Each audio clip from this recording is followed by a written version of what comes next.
Bonjour à tous et à toutes. Merci beaucoup d'être venus à l'Université de la Terre, au Parlement des entrepreneurs à venir. À chaque édition, il y a de plus en plus de monde. Merci donc d'assister à cette conférence, à toutes ces conférences, de participer à ces 2 journées qui, chaque année, sont très inspirantes et vous donnent de nouvelles idées pour vous mettre en action. Aujourd'hui, nous allons parler du marathon de la transition et comment accélérer. J'ai le plaisir de recevoir 7 personnes autour de moi. Vous avez vu, on a respecté la parité, donc bravo à Jacques et Mylène d'avoir fait attention à ce sujet-là. Et si je pars de la gauche pour aller vers la droite, donc c'est Nelly Ponce au début, qui est auteure, conférencière, qui a écrit différents ouvrages qu'elle va pouvoir nous présenter un petit peu. Ensuite, il y a Jérémy Gobet, qui est à la fois un artiste, un chef d'entreprise, voilà, qui va vous parler des coraux. Ensuite, il y a Margot, qui travaille dans une très belle entreprise qui s'appelle Soilis. Ensuite, à ma gauche, il y a Yann Arnaud, qui est le directeur des réponses aux besoins des sociétaires de la Massif et aussi directeur de l'innovation. Ensuite, c'est Colline qui a cofondé Cycle Up, puis Emmanuel Normand, qui est directeur du développement du groupe Saint-Gobain. Et au bout à droite, c'est Alice Gavoil qui va vous parler des fonds marins de son entreprise qui s'appelle Seaboost. Voilà.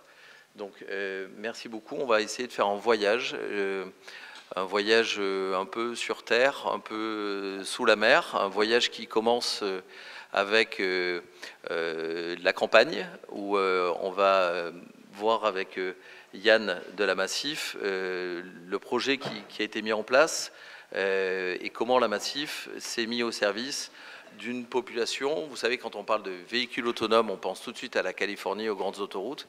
Et en fait, c'est peut-être pas ça la solution. Yann, est-ce que tu as trouvé une meilleure idée que de faire des véhicules autonomes sur les routes de Californie? On croit qu'on a trouvé une meilleure idée, ouais.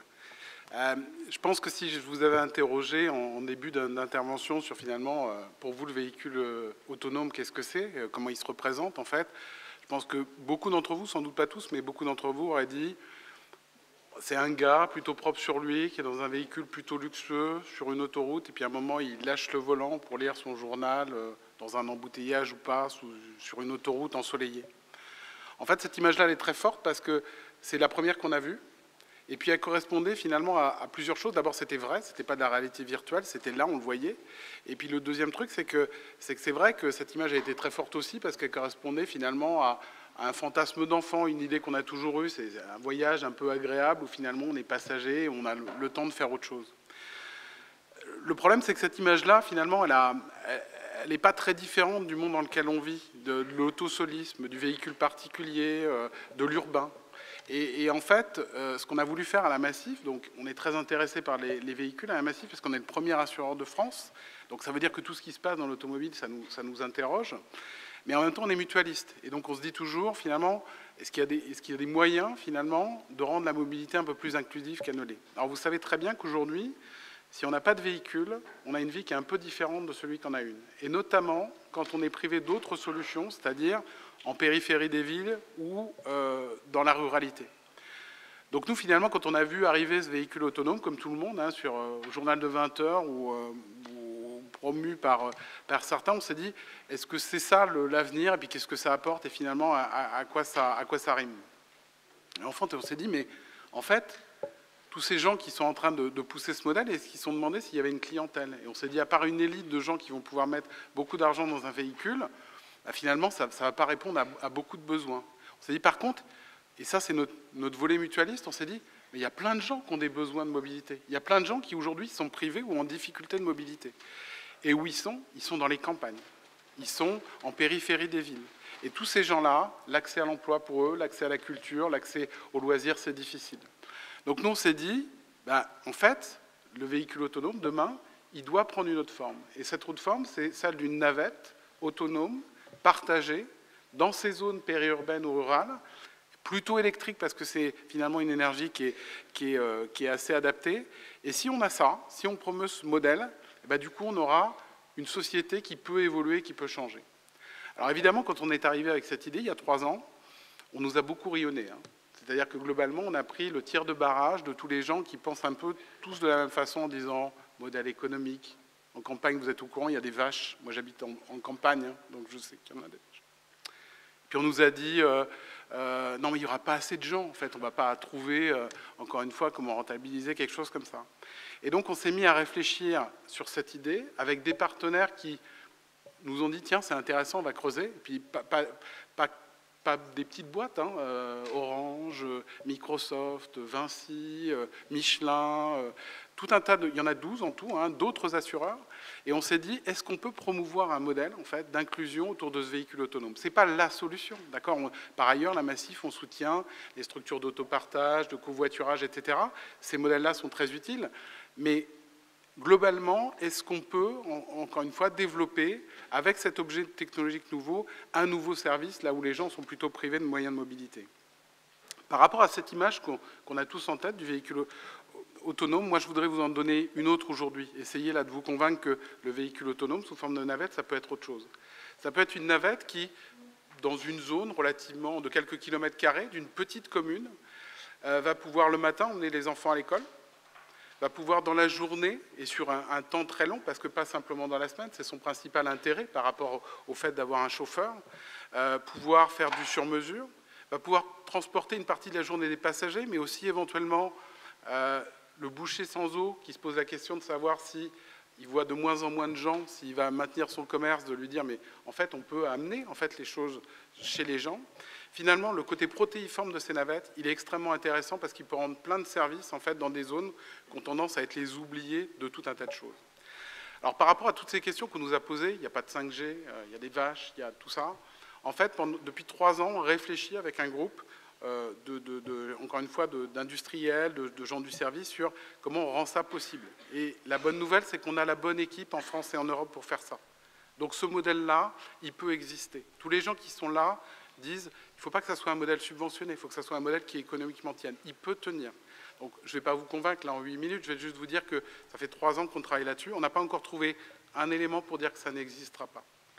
Et ce qui est plutôt extrêmement positif, c'est que finalement, la demande est là. On était cette semaine au Salon des maires. C'est incroyable, la demande et le besoin qu'il y a autour de ça, et d'avoir ce nouvel objet pour, encore une fois, apporter des services aux concitoyens. Puis en même temps, on a, encore une fois, la bonne équipe d'industriels pour le faire. Il manque encore 2-3 choses. Non pas la volonté politique, mais l'organisation politique autour de ça. Ce qui est à peu près certain, c'est que la première image du véhicule que vous avez vue, sans doute qu'on sera tous en mauvaise santé ou morts le jour où elle arrivera. Par contre, celle dont je vous parle aujourd'hui, je crois pouvoir dire, et vous me le direz si ce n'est pas le cas, que dans quelques années, on l'aura tous en tête. Voilà ce que je voulais vous dire aujourd'hui. Donc il y a un projet qui, ça y est, qui est lancé, ça commence. Alors la très bonne nouvelle, c'est qu'effectivement, évidemment, il faut prouver les choses, hein, c'est bien de le dire, mais il faut les prouver. Aujourd'hui, on les prouve dans une région qui est une région assez rurale, hein, qui est le Val de Drôme, donc dans la Drôme. Et donc, ça fait un certain temps qu'une expérimentation qu'on va aider à monter en puissance est en train de se développer. Et la bonne nouvelle depuis le début de la semaine, c'est que cette expérimentation, elle est jugée suffisamment intéressante par le gouvernement français pour qu'elle soit un des 70 projets sélectionnés par le gouvernement au titre du PIA 4, donc investissement d'avenir, en fait, dans ce domaine de la mobilité. Alors c'est vrai que quand on parle de transition, on peut s'apercevoir qu'il y a parfois une fracture sociale sur ces sujets-là. Il y a souvent une opposition entre les citadins, les ruraux, parce que les ruraux ont souvent besoin d'une voiture et on leur demande de faire des efforts, mais ils n'ont pas le choix, ils sont obligés de se déplacer en voiture, alors que par définition, les Parisiens peuvent tout faire en transport en commun ou en vélo. Donc là, en plus, il y a un bénéfice social qui, moi, me paraît très intéressant et que vous apportez justement par rapport à cette fracture, qui est que vous allez demain dans tous les territoires avec, a priori, et on ne va pas rentrer dans le débat du véhicule électrique ou pas, mais en tout cas une énergie qu'on sait produire en bas carbone en France. Il y aura peut-être même un peu d'hydraulique à côté de certains villages et plus comme il y a des vaches, il y a peut-être un peu de biométhanisation, enfin voilà, des énergies super locales. Réconcilier comme ça entre guillemets les différentes couches sociales, c'est aussi un peu le rôle d'une mutuelle Et c'est un peu ce que vous faites là aussi. C'est ça. Et notre rôle à nous, c'est de dire c'est possible et donc finalement d'étudier, de rendre ça visible et de rendre ça finalement plus évident que ça n'était encore une fois quand on a commencé à en parler. Et tout ce que tu dis est tout à fait vrai. C'est-à-dire qu'en fait, là, c'est difficile, encore une fois, de développer, de vous donner les arguments pourquoi le modèle économique fonctionne, pourquoi technologiquement on n'a pas besoin de 5G, pourquoi toutes ces choses-là, d'accord, c'est évidemment les points qui étaient les points clés, d'accord, de finalement est-ce que ça va marcher, est-ce que c'est faisable ou pas. En fait, finalement, le modèle qu'on est en train de promouvoir, c'est celui qui tient sur deux choses. La frugalité. On n'a pas besoin d'aménager énormément de choses dans l'environnement de ce véhicule pour qu'il fonctionne. C'est extrêmement important, il n'y a pas d'argent pour faire ça. Bon. Et vous savez, par exemple, qu'une grosse différence, c'est qu'une route de campagne l'été et une route de campagne l'hiver, ça ne ressemble pas du tout à la même chose. Quand il y a des feuilles et quand il y a de la végétation, ce n'est pas du tout la même chose. Donc il faut quand même que le véhicule puisse se repérer. Tous ces éléments-là, il y a dans le tour de table des spécialistes qui savent traiter ces éléments-là. Frugalité et duplication. Ça veut dire que finalement, ce qu'il faut qu'on fasse pour servir un maximum de communes, les 35 000 qu'on a aujourd'hui, il ne faut pas qu'à chaque fois, ça soit un cas particulier, un projet de 10 ans. Et donc finalement, avec ces industriels, comment on construit ce modèle qui va s'adapter à un territoire particulier, mais qui est relativement réplicable. Ça aussi, ça peut fonctionner. Donc maintenant, on va s'éloigner un peu de la campagne, on va se rapprocher de la ville, et notamment sur les sujets de construction et de construction durable. On a la chance d'avoir avec nous Emmanuel Normand, qui est donc le directeur du développement durable du groupe Saint-Gobain. Alors après, on verra quelques startups. Saint-Gobain n'est plus tout à fait une start-up, puisque ça a été créé il y a à peu près plus de 450 ans. Hein, je crois que c'est la plus... 350, 665, Colbert, voilà, pour les glaces de Versailles, c'est ça. Et 165 000 salariés, à peu près 170 000. Évidemment, l'enjeu de la construction est essentiel. Quand on fabrique la ville, on émet du carbone, on voit une population qui augmente, une population qui, depuis 50, 100 ans, s'est urbanisée. Donc forcément, le sujet des externalités de la construction se pose, et notamment, Saint-Gobain est très très engagé là-dessus, sur la construction, sur la distribution. Est-ce que, Emmanuel, vous pouvez nous dire un petit peu sur les différents métiers, les leviers que vous avez, et peut-être en propos introductif, nous faire un petit point sur le carbone, si vous connaissez les sujets du bilan carbone, vous connaissez les scopes 1, 2 et les scopes 3, ce fameux scope 3 qui est très important pour beaucoup. Mais quand on voit des jeunes militer et dire dernière rénovation et la rénovation énergétique, c'est un sujet essentiel, et d'attaquer Borne quand elle présente son PLF, on se dit, des jeunes qui militent pour la rénovation, je ne comprends pas bien. Et quand on écoute Saint-Gobain, on comprend certainement un peu plus pourquoi l'enjeu de la rénovation, l'enjeu de la construction est juste essentiel. Donc, est-ce que les trois chiffres, scope 1, 2 et 3, ou en tout cas des émissions évitées, est-ce que vous pouvez nous les partager et ensuite nous dire un peu comment ça vit tous les jours chez Saint-Gobain? Merci. D'abord, je vous dis, on n'est pas derrière, comment il s'appelle, dernière rénovation, et donc ça n'est pas un employé de Saint-Gobain qui s'est scotché sur le filet de Roland-Garros ou sur l'autoroute A6 récemment. Pour parler du carbone, en fait, je vais parler du carbone du bâtiment, d'abord et avant tout. 40% des émissions des gaz à effet de serre au niveau mondial, c'est lié au bâtiment. Aussi, à peu près, pour ne pas vous noyer dans les chiffres, 40% de la consommation de ressources est liée au bâtiment. Dans ces 40%, grosso modo, je ne vais pas vous noyer de chiffres à nouveau, mais c'est 2/3 liés au chauffage, à la climatisation, donc ce qu'on appelle le carbone opérationnel, et 1/3 lié au carbone des matériaux qui sont utilisés pour la construction. En grande partie, les matériaux lourds, comme le béton, comme les briques, comme les tuiles, comme l'acier. Et il faut aussi avoir en tête que, on va dire que la moitié du stock de bâtiments qui existera en 2050 a été construit d'ores et déjà, mais ce qui veut dire qu'on va construire à peu près autant dans les 30 prochaines années que ce que l'on a construit jusqu'à présent. Vous savez que la COP a eu lieu en Égypte. En Égypte, il y a 1 million de personnes de plus dans ce pays tous les 6 mois. C'est-à-dire que l'Égypte est en train de construire 30 villes nouvelles, juste pour vous donner quelques ordres de grandeur. Et donc, ce qu'il faut, c'est arriver à fortement décarboner et fortement réduire l'intensité en ressources de ce type de bâtiment. Alors, la bonne nouvelle, c'est qu'il y a plein de solutions qui existent. On n'est pas sur l'avion à hydrogène qui est encore un peu de la science-fiction. Aujourd'hui, avec les solutions qui existent, on sait décarboner, réduire l'intensité carbone de plus des 2/3 du monde du bâtiment. Hein, c'est beaucoup les solutions de rénovation énergétique, mais je voudrais m'attarder sur le carbone des matériaux et d'arriver à comprendre finalement comment on réduit le carbone des matériaux, le carbone lié aux matériaux qui sont utilisés dans la construction. Je vais prendre le monde du béton. Le monde du béton, pour faire simple, il y a à peu près la moitié qui va dans la construction et l'autre moitié qui va dans les infrastructures. Dans ce qui va dans la construction, il y en a grosso modo la moitié qui va dans tout ce qui est structurel de la construction, c'est-à-dire les fondations, les murs porteurs. Et puis il y en a une bonne moitié qui va dans tout ce qui est non structurel. Première approche, on supprime tout ce qui est non structurel. Il existe des solutions qu'on appelle des solutions de construction légère. C'est des structures en acier, en bois, avec du placo, avec de l'isolation, avec du vitrage. Quand on fait aujourd'hui, avec les solutions qui existent, une façade légère par rapport à une façade traditionnelle avec des matériaux lourds, on réduit de 50% les émissions de gaz à effet de serre de cette même façade. Et puis demain, on saura même réduire encore plus parce que typiquement, Saint-Gobain, on va démarrer une première usine l'an prochain qui va faire de la plaque de plâtre avec un processus de production qui est zéro carbone, en scope 1 et 2. Donc on va savoir réduire.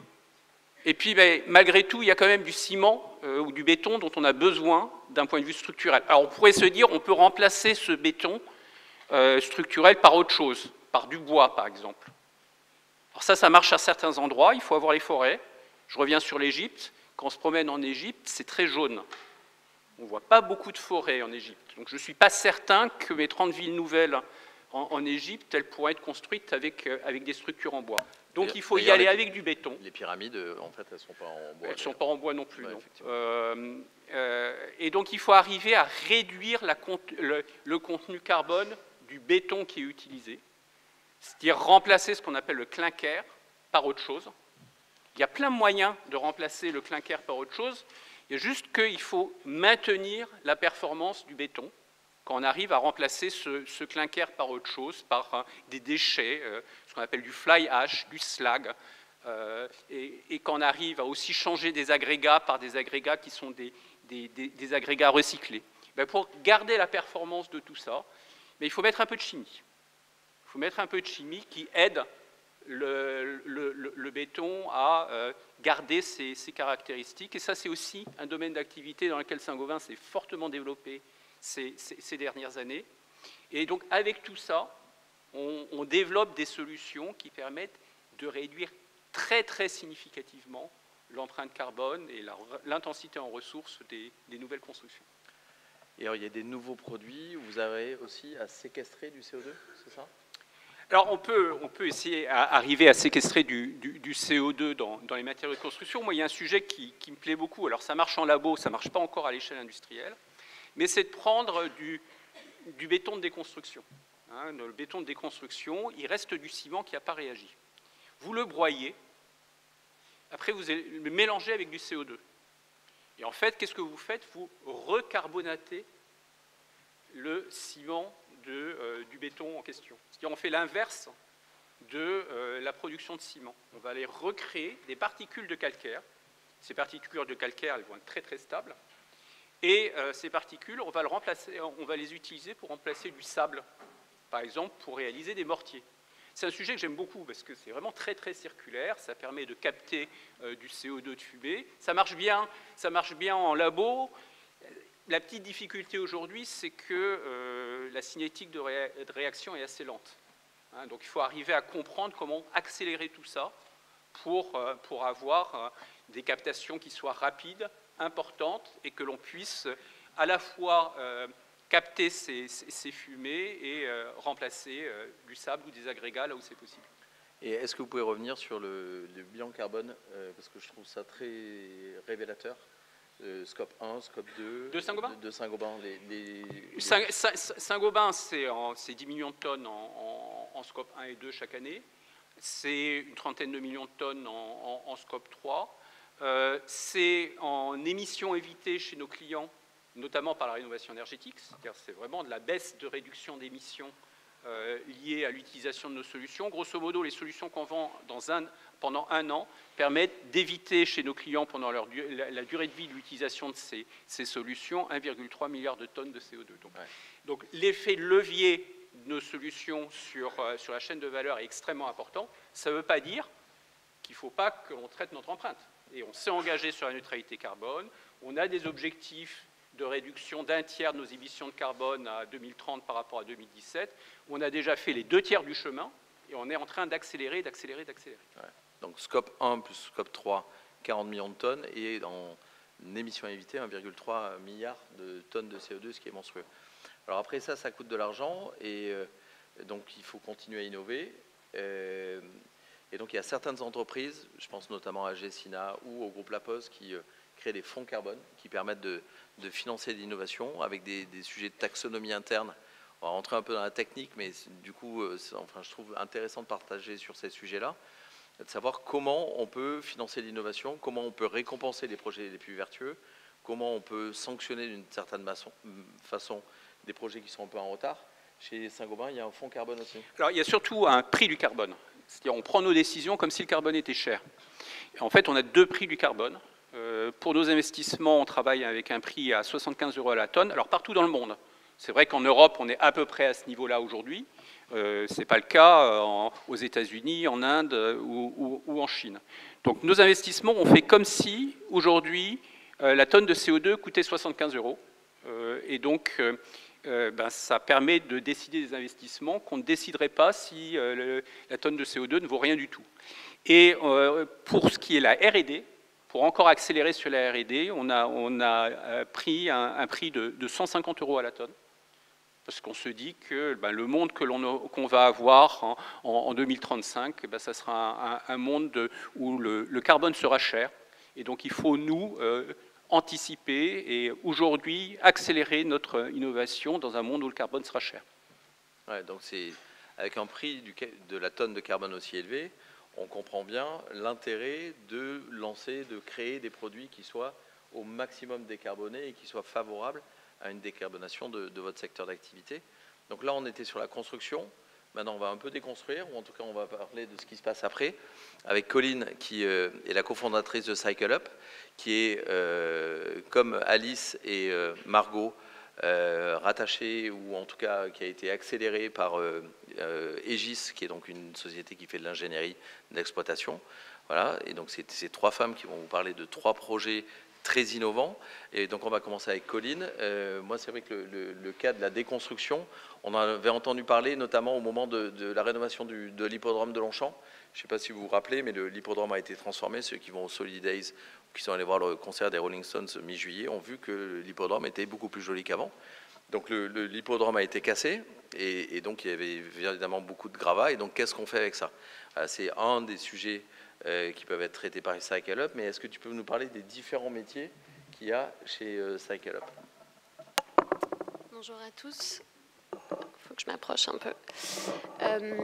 Alors Cycle Up, nous, on s'est créé sur la base d'un constat qui était que aujourd'hui, si on voulait faire du réemploi ou de la réutilisation des matériaux de construction, c'était à l'époque, pardon, c'était il y a 5 ans, il n'y avait pas d'outils qui permettaient ça pour les maîtres d'ouvrage, les architectes ou les entreprises. Alors qu'on travaillait déjà sur la conception et la construction de bâtiments très performants d'un point de vue environnemental, mais quand on travaillait sur de la rénovation ou de la déconstruction-reconstruction, on se retrouvait à ne pas prendre en compte l'existant, et le chantier démarrait, il fallait déconstruire vite, en tout cas dans les temps prévus, donc on ne pouvait pas faire de dépose sélective, on ne pouvait pas identifier les repreneurs des matériaux en amont. Et donc moi, à l'époque, en effet, j'étais côté ingénierie chez Aegis, et on s'est dit, mince, comment faire pour permettre à l'ensemble des acteurs d'intégrer une démarche plus vertueuse, parce qu'on sent quand même qu'il y a une envie, il y a une prise de conscience. Et c'est là qu'on a décidé de développer notre plateforme, donc, qui s'appelle Cycle Up. Et c'est une plateforme qui met en relation les gens qui ont des matériaux de réemploi et ceux qu'on cherche. C'est une plateforme dédiée aux professionnels du bâtiment. et qui a vraiment l'objectif de permettre à tous d'identifier les gisements qui vont être disponibles dans les semaines et les mois à venir, de savoir quels sont ces types de gisements, d'avoir des photographies, de savoir où est-ce qu'ils sont localisés, de savoir à quelle période est-ce qu'ils vont être disponibles, parce que l'objectif c'est vraiment d'arriver en amont pour identifier la ressource et identifier les repreneurs de cette ressource avant que le bâtiment soit effectivement déconstruit ou curé. Et autour de ça, il y a plein de services qui ont été associés. Déjà une garantie produit, parce que nous, ça nous paraissait indispensable quand on a sorti CycleUp de rassurer tous les potentiels acheteurs qui sont plutôt des entreprises et des artisans de la construction et qui avaient besoin d'avoir la même garantie que pour les produits neufs. Donc ça, c'est quelque chose auquel ça a pris du temps, mais on a réussi à lever ce frein-là des garanties il y a quelques années. Et maintenant, c'est quelque chose de plus en plus facile. On a apporté des nouvelles garanties au fil des ans. Il y avait toute la traçabilité, puisque c'est hyper important d'avoir le suivi de la propriété du matériau du vendeur au racheteur ou du donneur au récupérateur, et aussi la comptabilité carbone, puisque derrière, l'idée c'est de pouvoir valoriser l'intégration de ces matériaux de réemploi dans le projet, dans le but de diminuer l'impact carbone du projet notamment. On peut peut-être repréciser la différence entre le recyclage, parce que moi j'ai un peu parlé de recyclage en fait au début, et le réemploi, et évidemment que tu nous donnes quelques exemples de chantiers sur lesquels vous avez pu intervenir. On voit que ça bouge énormément cette activité. Vous savez, il y a les éco-organismes qui sont en train de se mettre en place. Alors je crois qu'ils sont un peu en retard, mais il y a Valobat et Écomatériaux. Enfin, il y a une dynamique. Après, on a la chance en France, et je vais être chauvin 2 secondes, mais on a la chance d'avoir des très grandes entreprises sur ces secteurs d'activité, à la fois sur les matériaux, mais aussi dans les promoteurs immobiliers, les constructeurs. On a des Bouygues, des Vinci, etc. Et on parlait tout à l'heure de Vinci. Donc c'est vraiment un secteur qui est en train d'accélérer de façon phénoménale, notamment avec les éco-organismes. Et il y a aussi les éco-organismes sur le mobilier, Valdelia sur le bureau et Écomobilier qui devient Écomaison sur le mobilier de particuliers. Voilà, il y a une effervescence en ce moment sur ce marché que je trouve assez hallucinante, avec l'arrivée effectivement d'acteurs comme CycleUp. Donc redéfinition, c'est recyclage versus réemploi, et quelques exemples de chantiers que vous avez pu faire. Ok. C'est vrai que c'est important de faire cette différence. Aujourd'hui, il y a 3 définitions qui sont dans le Code de l'environnement. Il y a réemploi, réutilisation et recyclage. Donc moi, quand je parle de réemployer et de valoriser les matériaux, je parle toujours de réemploi et de réutilisation. Parce que l'objectif, c'est de garder la matière, la qualité du matériau et de ne pas dégrader son usage. Donc le matériau est un matériau, équipement, produit qui peut avoir une seconde vie. Quand on parle de réemploi, c'est un déchet dont on veut se débarrasser et on va le broyer, par exemple, pour du bois, pour en faire une matière première secondaire et le réintégrer dans un processus nouveau de construction. Donc le recyclage est indispensable au regard des volumes de déchets qu'on a tous les ans. Simplement, aujourd'hui, il faut avoir en tête qu'il n'y a que 50% des matériaux qui partent en déchets qui sont recyclés. Donc il y a déjà un énorme travail qui est attendu sur le sujet du recyclage. Mais nous, on veut aussi accélérer le réemploi et la réutilisation parce que c'est des gains en termes d'impact carbone, puisqu'on n'a pas à rentrer dans un nouveau processus industriel. Le sujet des déchets, on va faire un petit quiz là en direct. Dans le monde du BTP, c'est assez important, mais j'avais une question à vous poser. Et si vous pensez que les déchets des foyers français, sur l'ensemble des déchets en France, représentent moins de 10%, est-ce que vous pouvez vous lever?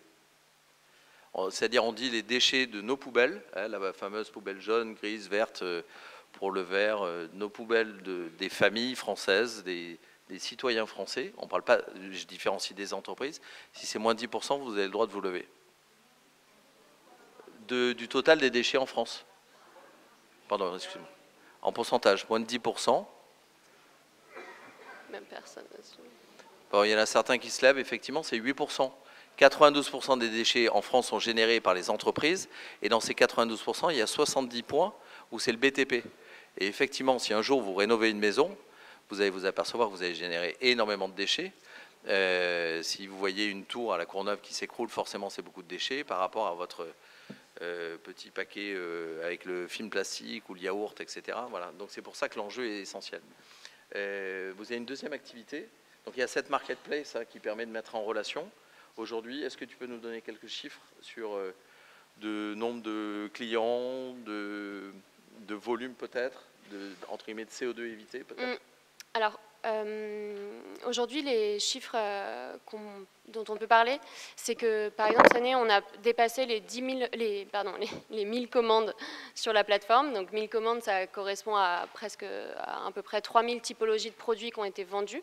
Donc, on voit qu'on est parti d'un secteur où il n'y avait pas d'acteurs. Il y avait au mieux un bon coin où ça se faisait entre particuliers ou entre artisans, mais il n'y avait pas d'acteurs. Les gens ne savaient pas qu'on pouvait récupérer, racheter et réemployer des matériaux de construction. Et finalement, 5 ans après, il y a un marché, les matériaux s'échangent. Donc ça, c'est le premier sujet. En termes d'impact déchets évités, on est à plus de 5000 tonnes de déchets évités grâce à cette démarche-là, donc en prolongeant la durée de vie finalement de ces matériaux. Et sur l'impact carbone, on est à 7000 tonnes sur l'année là. Et donc je me suis amusée rapidement en venant à cette conférence à faire un rapport par rapport au nombre de salariés qu'on a chez Cycle Up. Aujourd'hui, on est à peu près, enfin, on va dire en moyenne sur l'année, on est à peu près 35. Et du coup, ça représente à peu près 20...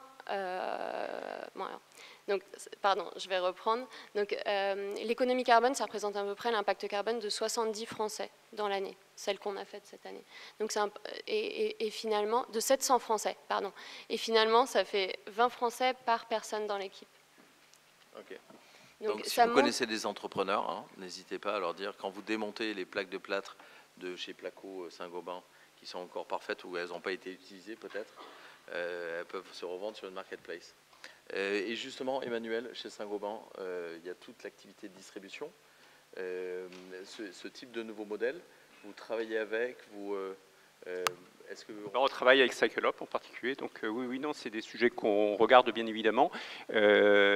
Déjà pour collecter les déchets, hein, dans le cadre de la mise en œuvre de la responsabilité élargie du producteur et la mise en œuvre de la loi économie circulaire, on va avoir des réseaux de déchetterie. On a déjà une centaine de déchetteries dans nos points P, et donc on va avoir des réseaux de déchetterie pour permettre de ramener les déchets du bâtiment que l'on espère convenablement triés. Le retour sera gratuit si ces déchets sont convenablement triés. Il faudra payer si les déchets sont en mélange.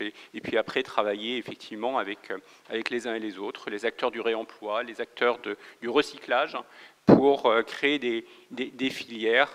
J'ai donné un exemple, les fenêtres. Aujourd'hui, 95% des fenêtres qui sont sorties des bâtiments vont en décharge. Donc il faut vraiment mettre en place un système où l'artisan puisse, sans casser sa fenêtre, parce que s'il casse la fenêtre, ça fait du déchet en mélange, donc amener la fenêtre à un endroit, qu'elle reste intègre, que là il y ait quelqu'un qui puisse reprendre ses fenêtres, les déconstruire proprement et mettre tout ça, ou les réutiliser dans certains cas, et tout ça pour remettre dans des chaînes de production. Tu peux réagir?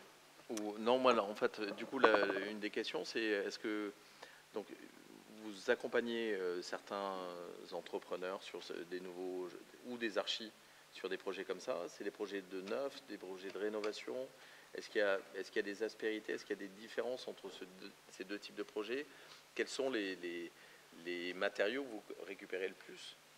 Alors, c'est vrai qu'il y a 5 ans, par exemple, on a essentiellement travaillé sur ce qu'on appelle le réemploi ex situ. Donc, on était sollicité par des maîtrises d'ouvrage, principalement privées, bon, depuis ça a changé, qui rénovaient régulièrement leur parc ou qui déconstruisaient pour reconstruire derrière. Et donc, on travaillait sur l'identification de repreneurs pour les matériaux qui étaient sur leur bâtiment. Parce qu'à cette époque-là, ils n'étaient pas encore assez sensibilisés pour intégrer eux-mêmes des matériaux de construction dans leur projet. Donc ça a changé depuis, c'est une bonne nouvelle. Et aujourd'hui, on travaille avec énormément de maîtrises d'ouvrage qui font à la fois du réemploi in situ, c'est-à-dire que on ne sort même pas les matériaux de leur projet, on fait de la conservation, on déplace, on démonte, on transforme l'usage parfois. Donc ça, c'est le réemploi in situ. On travaille sur le réemploi ex situ s'il y a des matériaux qui ne trouvent pas d'usage dans le projet futur. Et on travaille aussi sur l'approvisionnement extérieur en matériaux de réemploi. Donc c'est-à-dire qu'au lieu d'automatiser l'achat de matériaux neufs ou de la conception avec des matériaux neufs, on préconise des matériaux de réemploi. Et là, ça va permettre de boucler la boucle, puisqu'il n'y aura pas seulement que de la mise à disposition de matériaux, il y aura aussi de la demande. Et c'est vraiment ça qui est très important aujourd'hui. Donc ça nous permet de travailler à la fois sur les projets de rénovation, de déconstruction, mais aussi de construction neuve avec l'intégration, enfin la commande de matériaux de réemploi. Et ça va aussi, c'est vrai que la REP est un sujet très, très important, ça vient de...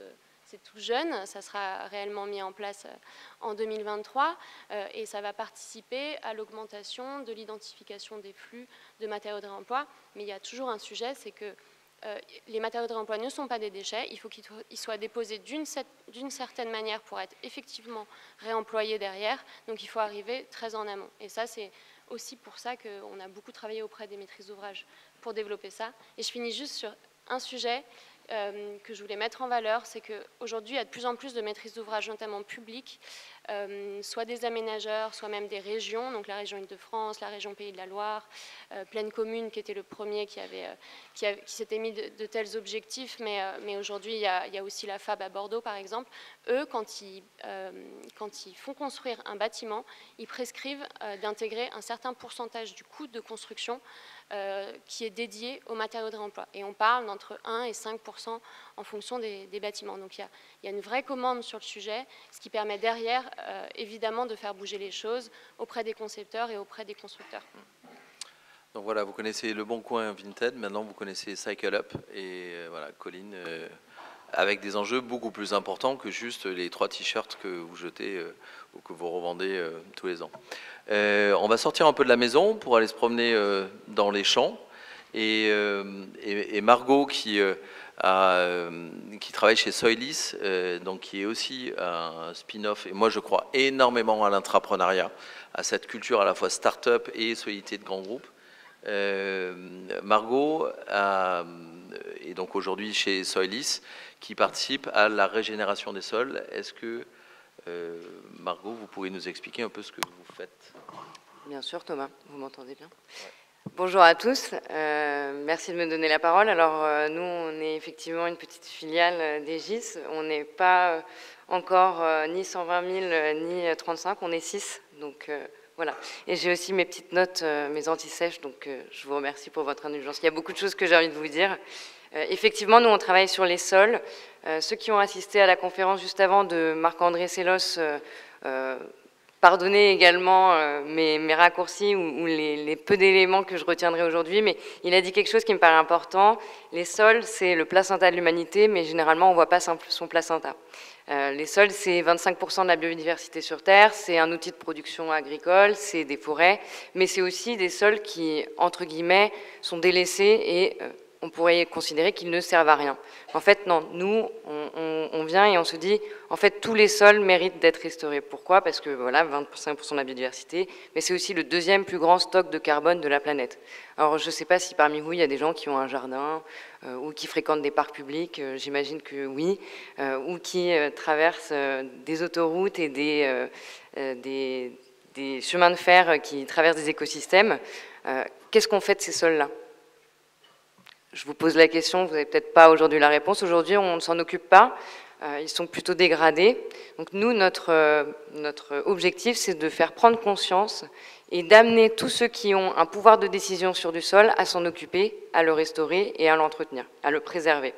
Alors, comment on fait ça? Déjà, on essaye de faire prendre conscience à tous ceux qui ont du sol de sa valeur. Aujourd'hui, une métrique très importante qui est assez bien, enfin, dont le concept est de plus en plus maîtrisé, c'est le CO2, ou le CO2 équivalent. Donc on montre à tous les dépositaires de patrimoine foncier quel est leur stock de carbone. Et déjà, prendre conscience de, ah ouais, donc ce petit bout de terre, ce bas-côté, ça stocke tant de carbone, c'est déjà pas mal. Mais non seulement on dit, voilà votre stock, mais surtout, quel est son potentiel d'augmentation? Parce que stocker, c'est bien, mais augmenter la capacité du sol à séquestrer du carbone, c'est encore mieux. Donc voilà, on fait ce panorama. Et ensuite, on ne s'arrête pas au constat, on dit pour atteindre ce potentiel, voilà ce que vous devriez faire. Voilà les solutions que vous pourriez mettre en place sur votre sol pour atteindre ce potentiel. Alors des solutions, il n'y en a pas non plus 100 000. Hein. Nous, on se base sur les solutions fondées sur la nature. On n'est pas vraiment sur la technologie. Donc en fait, on réplique ce que la planète fait de mieux, c'est-à-dire la biodiversité, les plantes, etc. Aujourd'hui, la FAO a identifié plus de 80 solutions qui permettent de restaurer les sols dans une perspective de stocker du carbone. Ces 80 solutions, il y en a une bonne partie qui peut s'appliquer à des sols qui sont ni agricoles ni forestiers, c'est-à-dire des sols de prairies, des sols anthropisés, etc. Donc nous, on cible ces sols-là, mais puisqu'un projet de puits de carbone ne se fait pas tout seul, non seulement on cible des solutions, mais on cible aussi ceux qui peuvent les mettre en place. Vous voyez un peu le concept de Doctolib. Donc on a un problème, on a un médecin, eh bien nous c'est pareil, on a un sol qui est dégradé ou qui a besoin d'être préservé, eh bien on cible ceux qui peuvent le restaurer. Alors, l'argent, c'est aussi un peu le nerf de la guerre. Oui, d'accord, on va restaurer, mais finalement, tout ça, ça coûte cher. Alors, la bonne nouvelle, c'est que des organisations, des entreprises, des collectivités s'engagent dans des plans de restauration. Je citerai un chiffre, il y a plus de 2000, je crois 2200 entreprises qui sont engagées dans une trajectoire Science-Based Target Initiative, pour ceux qui connaissent. C'est un bon premier pas, c'est pas assez, mais c'est un bon premier pas. Eh bien, nous, on leur dit, si vous mettez en place ces actions, si vous financez ces actions de restauration, vous pourrez, de façon mesurée scientifiquement, montrer votre impact climatique en faveur de la restauration des sols et en faveur de la séquestration du carbone et l'intégrer dans votre bilan. Alors aujourd'hui, vous connaissez peut-être le concept des crédits carbone, c'est financer des projets à l'autre bout de la planète dont on ne sait pas trop ce qui se passe à des sommes dérisoires. Nous, on renverse ce constat et on dit financer des projets locaux, un peu plus chers, mais dont vous êtes certain de l'impact et qui est sur votre propre patrimoine. Donc voilà, nos prochaines étapes, c'est de lancer on va dire une plateforme, un équivalent Doctolib à destination des entreprises et des collectivités. Donc si vous avez du sol, je suis prête à en discuter avec vous. Voilà. Est-ce qu'il y a des propriétaires terriens ici? Très bien, parfait. C'est pas mal. Ouais. Commencer quelque part. Voilà. Et donc en fait, vous travaillez à la fois avec des collectivités, puisque vous parliez de parcs et jardins, vous travaillez aussi avec des foncières, vous travaillez avec des entreprises, avec des forestiers, où les forestiers sont hors scope, puisqu'en fait vous allez vraiment sur des terrains qui ont été anthropisés, c'est ça, qui ont été transformés par l'homme. Quels sont à peu près vos clients? Et à un moment, il y avait l'exemple, enfin, vous avez parlé d'autoroute, par exemple, une autoroute, on prend parfois l'autoroute et on voit bien qu'il y a différentes phases, avec juste au bord du macadam, ensuite il y a une petite butte avec parfois quelques arbres, parfois une très belle statue, une œuvre d'art. Et derrière, c'est encore la propriété de l'autoroute. Donc on voit bien qu'il tout n'est pas homogène. Qu'est-ce que vous pouvez faire comme type d'intervention, par exemple sur une autoroute, et peut-être un autre exemple avec une foncière ou une collectivité? Alors déjà, première question, c'était nos types de clients. Nous, notre objectif, c'est d'aller partout où il y a du sol. Donc voilà, je suis aveugle sur quel est votre type de sol. Si c'est de la forêt, c'est de la forêt. Notre objectif, c'est de le restaurer. Alors bien sûr, en étant 6, on se fixe des priorités. D'abord, on va travailler avec les acteurs qui n'ont pas un intérêt à ce que leur sol soit en bonne santé, c'est-à-dire effectivement des acteurs qui sont ni dans le domaine de la forêt, puisque finalement une forêt en bonne santé, c'est une forêt qui produit, ni dans le monde agricole, parce que c'est pareil, des acteurs qui maîtrisent leur sol, qui en prennent soin, et je ne vais pas aller leur réinventer leur métier, je pense qu'ils savent bien mieux faire que moi. Par contre, c'est à tous ceux qui ont du sol, effectivement, dont ils ne font entre guillemets rien. Ça va être une collectivité, effectivement, qui a un parc urbain ou des ronds-points ou des friches. Ça va être une infrastructure de transport. Donc, effectivement, vous venez de donner l'exemple d'une route, d'un chemin de fer, mais ça va être aussi une entreprise qui a une implantation industrielle quelque part avec 50 hectares autour de son bâtiment. Ça va être un entrepôt qui a aussi des espaces verts. Ça va être aussi, effectivement, des entreprises qui font des immeubles et qui ont un grand patrimoine entouré de jardinets. Bref, partout où il y a du sol qui est aujourd'hui très peu considéré. Et la deuxième question, sur l'autoroute, donc un exemple, effectivement, il y a des contraintes, souvent, sur ces types de sols, et c'est peut-être aussi pour ça qu'ils ne sont pas exploités dans le sens économique du terme. Il y a plusieurs types de solutions. Par exemple, effectivement, une autoroute, on ne va pas aller planter un arbre, un saule pleureur, juste à côté de la bande d'arrêt d'urgence. Ça n'a pas de sens. Par contre, on peut faire des choses, par exemple, choisir des espèces avec un meilleur enracinement, améliorer la symbiose mycorhizienne, Donc, c'est-à-dire enrichir les champignons, faire en sorte qu'ils soient stimulés et que leur vie soit active. Et plus on s'éloigne de l'infrastructure, moins il y a de contraintes opérationnelles. On a fait une étude récemment pour un projet de recherche pour le ministère de l'Environnement, le projet ITCOP. Je vous invite à regarder, c'est très riche. On a du coup analysé quel est le potentiel de stock de carbone d'une autoroute en prenant en compte du coup l'ensemble de la concession, donc la bande de 16 mètres juste à côté de l'autoroute, celle juste après sur le talus et celle d'après. J'ai plus les chiffres en tête, donc excusez-moi, mais on se rend compte que finalement le potentiel est très important. Donc c'est tous ces sols-là que nous on cherche à améliorer et à restaurer. Ok. Et j'ai cru entendre parler aussi d'un projet au bassin d'Arcachon. Je voulais faire un petit aparté sur le bassin d'Arcachon. Je ne sais pas si vous avez passé un bel été, mais moi, franchement, j'ai très très mal vécu les incendies. Mais en rentrant de vacances, quand j'ai commencé à discuter avec Margot, j'ai été un peu plus heureux pour le bassin d'Arcachon parce que je crois savoir que vous avez un projet là-bas. Alors, ça tombe bien parce que, coucou Alice, on travaille ensemble sur ce projet. C'est un projet de recherche européen dont l'objectif est de restaurer les zones côtières et les bassins sur 8 sites pilotes en Europe. Donc nous, on a la chance, grâce à Seaboost, donc Alice interviendra juste après, de travailler sur le bassin d'Arcachon. Alors, qu'est-ce qu'on regarde au bassin d'Arcachon? Eh bien, on se rend compte que depuis des années, l'écosystème des seagrass, des austères marins, se dégrade du fait de plein de facteurs.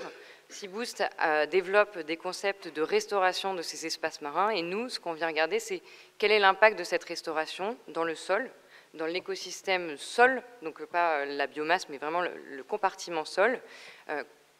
Quel est l'impact des actions qu'on va mettre en place en termes de séquestration du carbone et comment on peut les maintenir dans le temps? Donc, comme vous l'avez compris, on enchaîne évidemment avec Alice, qui, et on passe de la terre à l'eau, et on fait un petit plongeon dans le bassin éventuellement, mais plus généralement, et on va faire un peu le tour des côtes françaises pour essayer de comprendre ce que fait Seaboost. Seaboost, bonjour. Donc Seaboost, nous on est comme Margot et Colline, une filiale du groupe Aegis. On est une quinzaine aujourd'hui et on est une société spécialisée dans le développement de solutions éco-conçues dédiées à la restauration des écosystèmes marins et côtiers. Concrètement, qu'est-ce qu'on fait? C'est qu'on va chercher des approches et des solutions qui permettent de réparer les écosystèmes qui ont pu être dégradés par l'homme. Du coup, derrière écosystème, qu'est-ce qu'on place, nous, en particulier? Ça va être les petits fonds côtiers qu'on va retrouver sur les côtes françaises. Ça va être les herbiers, donc, comme on a parlé Margot, de Zoster, mais aussi les herbiers de Posidonie, qui sont plus spécifiques à la Méditerranée. La Posidonie, vous voyez ce que c'est? C'est ces algues au fond de la Méditerranée. Ce ne sont pas des algues, du coup. Ce sont des plantes. Ah, excuse-moi. Donc, ce ne sont pas des algues. Je me disais que en fait, les sushis que j'ai mangés hier n'étaient pas verts, ils étaient vraiment bien noirs. Donc, ce sont des plantes, la Posidonie, qu'on voit fréquemment, mais qu'on voit moins quand, par exemple, des gens avec des énormes yachts vont rentrer dans un port un peu rapidement. Voilà. Donc, c'est ces plantes vertes qu'on voit au fond Voilà. Et qu'on va essayer de réinventer. De réinventer, de restaurer, ou en tout cas de répliquer, mais j'y reviendrai après. Et ensuite, dans des mers plus lointaines, on travaille aussi à des projets de restauration du coup, des récifs coralliens et des mangroves, donc ces forêts qui se situent les pieds dans l'eau en zone littorale. Donc derrière ça, les activités de Seaboost, elles se déclinent autour de 3 grands enjeux principaux. Le premier, ça va être de comment favoriser l'intégration des ouvrages côtiers dans leur environnement. Donc par exemple, un port, il va avoir une emprise sur la mer. Comment finalement rendre ce port plus accueillant, plus proactif pour la biodiversité. Le second enjeu, ça va être sur ces écosystèmes qui ont été dégradés pour diverses raisons, comment est-ce qu'on peut accélérer la restauration de ces écosystèmes, comment favoriser le retour de la biodiversité sur ces zones dégradées. Et enfin, le troisième enjeu auquel s'adresse Seaboost, c'est la protection des côtes contre l'érosion et comment en fait rendre nos côtes plus résilientes dans un contexte de changement climatique, donc, où notamment on a des phénomènes de tempêtes plus fréquents, une montée des eaux également. Le principe un peu fondateur des solutions et des approches qu'on a, ça va être le biomimétisme. Le biomimétisme, en fait, c'est simplement de s'inspirer de ce que fait la nature dans nos solutions, de transposer ce que fait la nature à notre échelle pour pouvoir traiter des enjeux qu'on a aujourd'hui. Donc pourquoi? Simplement parce qu'en termes de forme, de structure, de processus qu'on trouve dans la nature, c'est des choses qui ont été éprouvées, optimisées et sélectionnées pendant les 3,8 milliards d'années d'évolution. Donc en termes d'efficience et de performance, on pense qu'on peut avoir confiance en ça. Et malgré le fait que toutes ces choses, il y a plein de choses qu'on ne sait pas pourquoi ça se passe comme ça dans la nature, on se dit qu'en prenant en tout cas ça comme modèle, autant qu'on peut, on limite finalement ce biais qu'on peut avoir et la marge d'erreur qu'on peut avoir dans les solutions qu'on peut avoir. Donc derrière cela, je vous ai présenté un peu la théorie. En pratique, qu'est-ce que ça donne?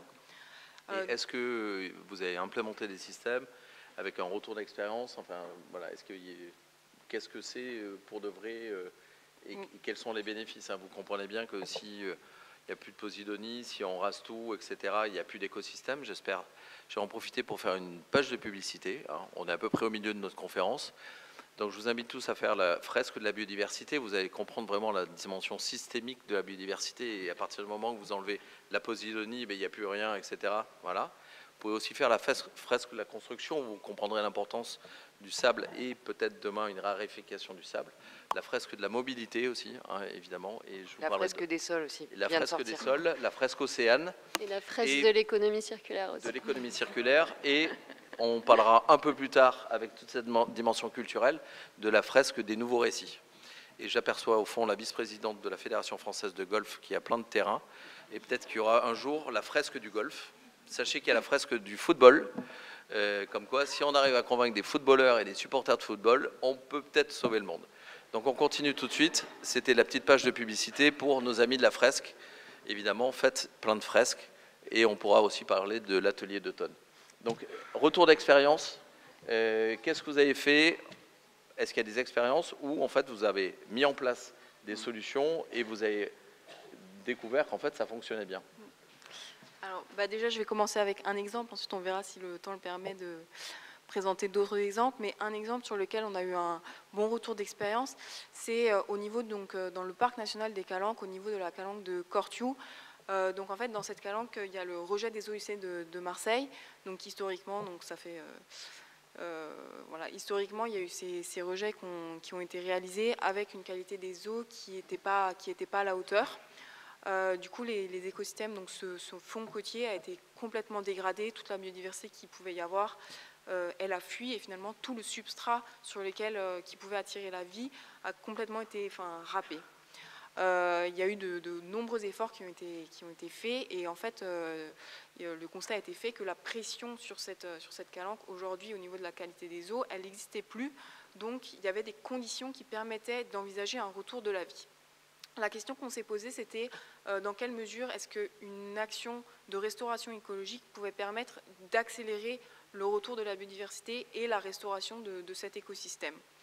Ce qui a été fait du coup en 2017, donc après des études de diagnostic, des études d'éco-conception, il y a 4 villages de 6 récifs artificiels qui ont été implantés à différentes distances du rejet.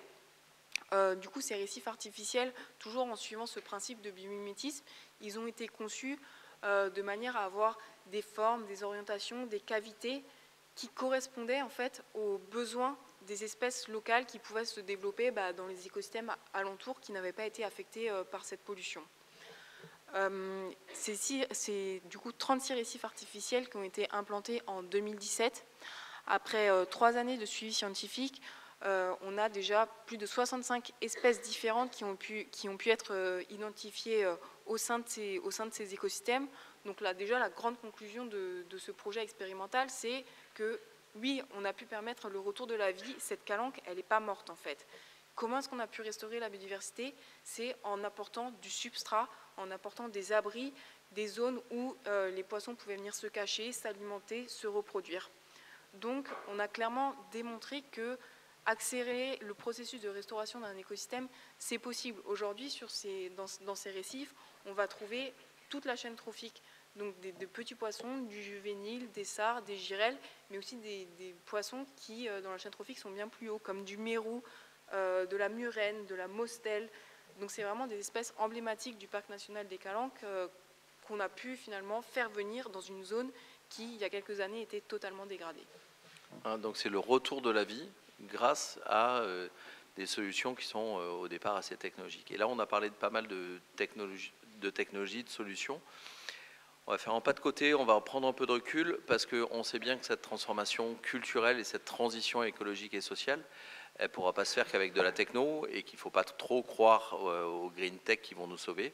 Évidemment que l'innovation permet de réduire des bilans carbone, permet d'améliorer de la mobilité dans la ruralité, mais c'est un changement d'état d'esprit et c'est pour ça que, en fait, moi je suis extrêmement content qu'on puisse parler un peu de culture. Et la bonne nouvelle, c'est qu'en plus, on va continuer à parler de récifs et en particulier parler de coraux.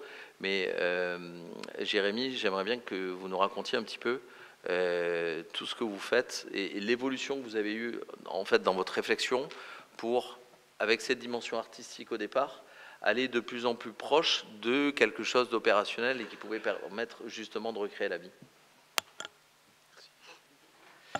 Bonjour à tous. Alors déjà, on va commencer par un aveu d'échec. Je ne vais pas pouvoir réussir à vous présenter Corail Artefact en 5 minutes. C'est impossible. C'est inhérent à l'ADN du projet qui veut que ce soit quelque chose de systémique, presque pensé comme une œuvre justement. C'est-à-dire qu'une œuvre, elle est pensée sous chaque angle, sous chaque facette. Vous prenez un petit morceau et il y a déjà toute une réflexion qui ne tient plus. Donc en fait, très simplement, le plus brièvement possible, mon ambition quand j'ai créé Corail Artefact, c'était de réunir l'art, la science, l'industrie, l'éducation et les savoir-faire pour trouver une solution concrète à la régénération et à la protection des récifs coralliens. L'idée est plutôt, il faut l'imaginer comme une équation avec des variables et des inconnus. En fait, les inconnus, c'est tout ce qui est justement la R&D, etc. Voilà, tous les processus que je peux développer. Encore plus près ? Voilà, parfait. Tous les processus que je peux développer au niveau scientifique et industriel. Et les variables, ça va être tout ce qui va être intéressant d'y ajouter. J'aime bien cette idée, un peu en mathématiques, on dit moins par moins fait plus. Et bien là, c'est un peu la même chose, c'est-à-dire je prends un exemple des développements que je peux mener, comme l'idée d'utiliser une dentelle comme support de captation des larves et la reproduction sexuée des coraux. Là, l'idée, c'est de dire, ok, ce tissu industriel français qui nous a apporté tant et qui fait aussi la renommée de notre pays à travers le monde, il est en train de disparaître, le corail est en train de disparaître aussi. Est-ce que les deux ensemble ne peuvent pas créer une synergie et justement redonner du sens et de la modernité à ce tissu industriel et redonner sa vitalité aux coraux. Donc c'est ce type de développement que j'opère. Évidemment, étant artiste, ça naît d'abord d'un élan artistique, une fascination plastique pour les coraux. Mais derrière, j'ai vraiment à cœur de dire que mes développements artistiques vont soit m'inspirer un protocole de recherche, soit l'inverse. C'est-à-dire que des fois, j'ai une idée de matériaux ou d'éléments industriels ou scientifiques qui n'existent pas, et je vais réussir à le financer et le développer par le biais de la culture. Le postulat de base aussi, il est vraiment personnel, c'est au niveau de mes valeurs, c'est que je me dis, on est beaucoup d'artistes, on est beaucoup d'artistes qui dénoncent, mais on est peu d'artistes à proposer. On a une sorte de tabou un peu dans le milieu de la culture et le milieu de l'art qui est l'utilité d'une œuvre. Alors pour moi, qui est un faux débat, puisque toute œuvre, puisqu'on la considère comme, on considère que l'art est vital, en fait, toute œuvre aura une utilité. Et moi, j'ai vraiment à cœur d'aller jusque-là, c'est-à-dire de dire, voilà, regardez, ça va pas très bien, mais on peut aussi essayer de mettre sa créativité au service de solutions. J'ai deux avantages pour ça. Le premier, c'est justement cette créativité qui n'est pas forcément toujours donnée à tout le monde, cette vision un peu systémique et un peu arborescente, alors qui n'est pas toujours évidente à maîtriser, mais qui est quand même un avantage quand on essaye de trouver des solutions. Et à moitié de sang breton qui me donne un caractère assez têtu pour justement dire que là, on peut faire des choses et aller plus loin. Et vraiment cette idée que l'art est un luxe quelque part. Alors évidemment, on l'a tous vu pendant les confinements, etc., que la création, elle est vitale, mais les œuvres en elles-mêmes, on peut tout à fait s'en passer. Je pense que vous pouvez tous vivre sans les nouvelles œuvres de Jérémy Gobet. Donc à un moment donné, il faut aussi redescendre de ce piédestal et se dire, ok, cet engagement, il est important, et montrer que le monde de la culture, qui peut souvent pointer du doigt les problèmes, il faut aussi qu'il s'engage dans des solutions concrètes. Donc vous avez bien compris l'enchaînement. On part d'une œuvre d'art et on en fait en fait une sorte de nouveau corail qui va pouvoir permettre de laisser un corail naturel se reproduire. Et donc, par rapport à ce système-là, donc, où est-ce que c'est expérimenté? Est-ce que ça a été lancé? Dans quelle contrée, j'ai envie de dire? Dans quel système? Dans quel... Alors brièvement peut-être pour balayer un peu les innovations que je développe, donc en fait tout part de 2 matières. Donc j'ai créé un biopolymère 100% inédit parce qu'il est 100% biosourcé, made in France, biodégradable et avec des éléments naturels qui augmentent la croissance des coraux, vraiment 100% avec des éléments issus de la nature, et un béton écologique pour reconstruire des récifs. Donc en fait ces 2 matériaux, ensuite je les applique avec des solutions. Donc je vais vous parler de la dentelle qui est plutôt pour la partie régénération sexuée du corail. Ensuite, le bouturage. Grâce à mon biopolymère, j'ai développé un système de bouturage entièrement écologique. Le béton écologique qui permet de créer des récifs artificiels. En fait, l'idée, c'était de faire une rupture parce que malheureusement, alors c'est génial, il y a énormément de gens dans le monde qui veulent sauver le corail, qui font du bouturage, qui font des récifs artificiels, mais ils font ça avec ce qui tue le corail, c'est-à-dire colle époxy, plastique, béton. Donc à un moment donné, moi je me suis dit, non, il y a un truc qui ne va pas. Donc l'idée, c'était vraiment créer d'abord ces matières, ensuite développer des solutions, alors qui sont, je l'espère, belles. Déjà, il y a un aspect esthétique, mais qui ont aussi cette fonctionnalité. Pour répondre à votre question sur les tests, en fait, j'ai deux zones de tests. L'idée, c'était, encore une fois, de présenter la France dans son territoire élargi. Donc on a une zone de test qui est Nausicaa, à Boulogne-sur-Mer, un des plus grands centres de la mer d'Europe, et un partenaire privé en Guadeloupe, qui est une association de restauration corallienne. Et là, on fait des tests en aquarium extérieur de mer au plus proche de la mer. Ce qui implique, malheureusement, j'en profite un peu pour aussi passer ce message, c'est que c'est plus difficile. Pourquoi? Parce que c'est des territoires malheureusement isolés, assez délaissés. Par exemple, là, la Guadeloupe a connu un enchaînement catastrophique entre Covid, soulèvements sociaux, inondations. Voilà, ils sont percutés de plein fouet par les résultats du réchauffement climatique qui sont concrets là-bas. Et donc l'idée aussi avec Corail Artefact, un des développements, quand je vous parlais un peu de projets systémiques, c'est aussi aider à fixer les populations, remplacer les emplois qui sont liés à l'activité des récifs par des emplois de protection, fixer les populations, aborder aussi les problèmes d'égalité sociétale. Par exemple, là, je vois, quand on balaye la salle, on est quand même un tiers, je crois, à peu près d'hommes et 2 tiers de femmes. Malheureusement, les femmes sur les territoires où les coraux sont en destruction sont la première population, type de population à être complètement délaissée, mis de côté financièrement au niveau des droits, etc. Donc voilà, l'idée, c'est pouvoir, avec un projet sensible, mais concret, balayer toutes ces problématiques et vraiment en sortir gagnant. Oui, parce qu'aujourd'hui, les coraux, c'est un espace de pêche, mais c'est de plus en plus difficile de pêcher avec des pêcheurs qui prennent des risques, mais c'est leur source de revenus, ou en tout cas, c'est la façon de pouvoir s'alimenter. Donc, il y a une vraie nécessité à réaccélérer tout ça et à remettre en place un écosystème sain avec de la biodiversité, et ça se passe forcément dans des contextes un peu exotiques où il y a un peu plus de chaleur, enfin là où il y a des coraux par définition, mais dans des zones protégées. Enfin, est-ce que demain, s'il y a peut-être des gens ici qui viennent de Polynésie ou qui viennent de la Réunion et qui ont un petit bout de plage qui peuvent peut-être aider Jérémy, est-ce qu'il y a des endroits spécifiques où on peut tenter de nouvelles expériences? Parce que pour l'instant on est dans l'aquarium, mais peut-être que demain, évidemment, il va falloir tester ça pour de vrai. Oui, c'est ça, parce que vraiment l'idée, un peu pour rebondir sur cette idée de fixer les populations, c'est que malheureusement, en fait, c'est une chaîne de dégradation des activités énorme. C'est-à-dire qu'au départ, le récif qui est, on estime, alors c'est toujours des estimations, mais abritant 50% minimum de la biodiversité marine, c'est là où en fait les pêcheurs pouvaient aller pêcher pour se nourrir dans un premier temps et aussi avoir une activité économique. De moins en moins de poissons, donc des solutions de plus en plus extrêmes pour la pêche. Alors, on était tous dans les solutions pour l'instant, donc je ne veux pas plomber l'ambiance, mais quand même, il faut imaginer qu'on pêche avec de la dynamite, qu'on pêche avec du cyanure. Ça veut dire que des pêcheurs descendent sous l'eau, ou en tout cas balancent de la dynamite, et ils sont juste à côté, et avec des accidents mortels, enfin, où ils se font arracher un bras. Voilà. Moins il y a de poissons, plus les techniques sont extrêmes, et évidemment, plus de blessures, etc., et moins de rentabilité forcément derrière pour eux. Donc il est vraiment temps d'arrêter ce cercle vicieux et de proposer vraiment des alternatives.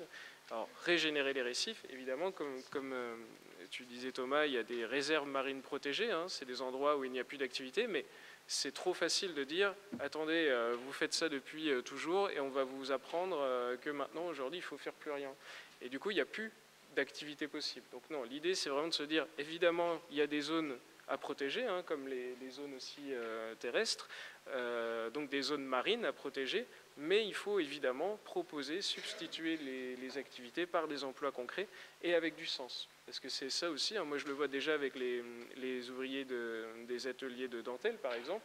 Ben aujourd'hui, maintenant, ils se lèvent le matin en se disant, la dentelle, ils savent qu'elle va rencontrer le corail, par exemple. Donc c'est des éléments de sens qui sont importants aussi. Très bien, merci beaucoup. On va continuer dans la culture parce que, comme je le disais, c'est vraiment un changement de regard, un changement de comportement. Et Nelly a ça de très original, c'est qu'elle n'est pas experte polymère et pourtant elle a écrit un livre sur le plastique. Elle n'est pas experte d'ethnologie, de sociologie autour du plastique. Et elle a écrit un livre elle a écrit plusieurs livres aux éditions Actes Sud, puisqu'en l'occurrence, en plus, elle vient plutôt du sud-est et pas très loin de là où sont les éditions, et qui a une collection spécifique qui s'appelle « Je passe à l'acte ». Et globalement, si vous devez retenir quelque chose, c'est que les 2 jours que vous allez passer aux Universités de la Terre et au Parlement des entrepreneurs à venir, c'est vraiment de la sensibilisation, de l'inspiration, mais évidemment pour se mettre en action derrière et pour aller sur vos projets, que ce soit dans vos entreprises ou à côté dans votre vie perso, passer à l'acte. Donc, à la fois, j'aimerais que vous puissiez nous parler de certains des livres que vous avez pu faire. Il y a un livre qui s'appelle aussi « Choisir de ralentir », qui était sur la newsletter il n'y a pas très longtemps de l'événement. Mais aussi, moi ce que je trouve intéressant, c'est cette vision transversale que vous avez, et ensuite la volonté de partager, de participer à une sensibilisation et une éducation. Donc c'est 14 Merci. questions. Oui, c'est ça, hein, en 3 minutes et demie. Alors dernier, juste avant en fait, que vous commenciez. Il y en a encore une autre? Ouais, non, j'ai pas une autre question. Vous dites, au fait, le corail de Jérémy, il ressemble à quoi? Et alors la réponse, c'est dans le couloir au-dessus qui s'appelle la salle des pas perdus, hein, pas très loin d'un salon qui s'appelle Miron. Vous pourrez voir certaines de ses œuvres d'art. Voilà. Je ne voulais pas oublier de le mentionner parce que c'est important. Vous avez fait appel à votre imagination et peut-être à Google Images aussi, sur corail artefact. Non, il n'y a pas ça capte pas là dans la salle. Ça capte pas, mais tant mieux. Voilà, très bien, comme ça vous êtes avec nous et vraiment avec nous. Bonjour à tous et puis merci de votre invitation parce qu'effectivement je ne suis pas à proprement parler un entrepreneur. Je peux même être un peu le poil à gratter de certains entrepreneurs et c'est mon marathon à moi et je l'assume. Donc oui, alors effectivement quand on a envie de me faire plaisir, comme j'ai écrit certains livres, notamment une enquête de plus de 3 années, on m'invite en disant ben voilà une spécialiste, et je revendique le fait de ne pas être spécialiste parce que justement on a beaucoup de spécialistes et heureusement qu'ils existent, mais souvent ils témoignent eux-mêmes qu'il manque la capacité de l'interdisciplinarité, la possibilité de faire du lien entre le premier océanographe que j'ai rencontré pour mon enquête Océan Plastique m'a dit « Ah, enfin !» quelqu'un qui va faire du lien entre nous. Parce que moi, tu vois, je suis océanographe, j'arrive à savoir ce que font les plastiques en mer, j'arrive à savoir la problématique des transferts d'espèces, de la plastisphère, des biofilms, etc. Mais par contre, je suis invitée au Parlement européen et on me demande de prendre position sur le recyclage. Mais je ne sais pas, je ne suis pas polymériste, je ne suis pas recycleur. Et en fait, c'est un sujet qui va toucher à l'océanographie, à la biologie marine, à la chimie, à la science des polymères, mais aussi à la philosophie, à l'anthropologie, au juridique, au politique, au monde économique, au lobby, à la manière dont fonctionnent nos démocraties. En fait, ça parle de tout ça. Et quand on étudie, finalement, chaque crise environnementale, ou catastrophe écologique à l'œuvre, on se rend compte que quand on tire le fil de plus en plus, on arrive toujours sur la question culturelle. C'est-à-dire qu'in fine, quand on tire le fil, qu'on parle pollution plastique, changement climatique, effondrement de la biodiversité, acidification des océans, perte des coraux, etc., on se rend compte que la première bataille que nous avons à mener, elle se joue là. Elle se joue dans nos représentations. Parce qu'elles sont les conséquences d'un monde que nous avons bâti. Et ce monde, nous l'avons bâti sur des valeurs, sur une façon de le percevoir, une façon de se percevoir, en lien avec le reste du monde vivant, qu'on a qualifié pendant longtemps de nature, qui est un concept qui est né de l'idée même de s'en dissocier pour pouvoir mieux, on l'a compris, l'utiliser et l'exploiter. Et donc, l'idée, c'est d'aller à chaque fois... Alors, je ne suis pas philosophe, comme vous avez compris, je m'improvise tout. Hein. Je suis autodidacte, donc ce que je vous dis est d'apprendre avec des pincettes, ou pas, à vous de voir. En tout cas, on se rend compte, moi, ce qui me passionne aujourd'hui, c'est plusieurs choses. C'est ce systémique, c'est la perte de la pensée complexe. Edgar Morin, Un salut à Edgar Morin, grand penseur qui a 101 ans aujourd'hui, qui est encore parmi nous, qui a posé un peu les jalons aussi de cette idée-là. Parce que finalement, si on perd la pensée complexe dans l'analyse du problème, on ne va pas réussir à la trouver dans la recherche de solutions. Et du coup, on va avoir recours sans arrêt à des déplacements de problèmes et des déplacements de solutions. Exemple, on vient à peine de comprendre qu'on avait un petit souci avec un dérèglement climatique à l'œuvre. Bon, ça fait quand même 50 ans qu'on le sait, mais ça y est, on commence à être un peu tous dans les métiers en ordre de marche pour se dire, OK, principalement carbone, etc. Conclusion, aujourd'hui, tous nos outils d'analyse, toutes nos activités vont être carbone orientées. Heureusement, il le faut, mais pas que. Donc, quand on dit, je fais une analyse du cycle de vie pour comparer les matières, je compare du plastique avec du verre, mais je ne prends pas en compte la pollution chimique inhérente avec le plastique, les problématiques de la santé humaine, parce que celui que nous sommes en train de respirer, vous et moi, ici et maintenant, celui que nous buvons dans l'eau, là, immédiatement, il ne vient pas de nos déchets, il vient du cycle de vie du plastique. Quand on ne prend pas ça en compte et quand on ne prend pas en compte les conditions à long terme de cette pollution, eh ben, on va calculer le carbone. Ben, le plastique, il est léger, le verre, il est lourd, le plastique est gagnant, le plastique est bon pour le climat. Voilà les conclusions qu'on arrive à faire. Et quand vous travaillez 3 ans sur cette problématique de la pollution, que vous désespérez à essayer d'expliquer à tout le monde que non, oui, on a un problème avec nos déchets, c'est certain, mais on n'a pas que un problème avec nos déchets, on a un problème bien en amont sur ces matières-là. Et qu'en fait, vous vous rendez compte que finalement, même nos outils d'analyse qui sont le fruit de nos priorités, et là, j'ai envie de revenir peut-être sur choisir de ralentir, c'est le fruit de nos priorités. Tout est à repenser aujourd'hui. Moi, c'est là, j'en arrive aujourd'hui. Alors, je ne serais pas capable de vous dire ce qu'il faut faire, mais je crois qu'il n'y a pas justement d'hommes, de femmes ou de technologie providentielle qui va venir nous sortir de là. Je pense qu'il y a un travail en profondeur. Et cet autre petit livre, parce que je n'ai pas écrit que des jeux passe à l'acte, ni que pour Actes Sud, mais en tout cas, j'aime beaucoup quand même. Je rends hommage à ma maison d'édition qui, m'a fait confiance, et puis qui, 2, n'a pas attendu que l'écologie soit à la mode pour proposer des propositions fortes à travers ces livres. Donc, choisir ralentir, ben, c'est déjà ça. Par exemple, on ouvre le dictionnaire, on prend le mot ralentir et on lit manque de rapidité dans les mouvements, manque de vivacité dans la pensée. Donc vous arrivez avec un titre qui s'appelle « Choisir de ralentir », et là vous avez tous les journalistes qui vous rient au nez. « Ah, il faut que je parle lentement alors ?» Non, c'est pas ça.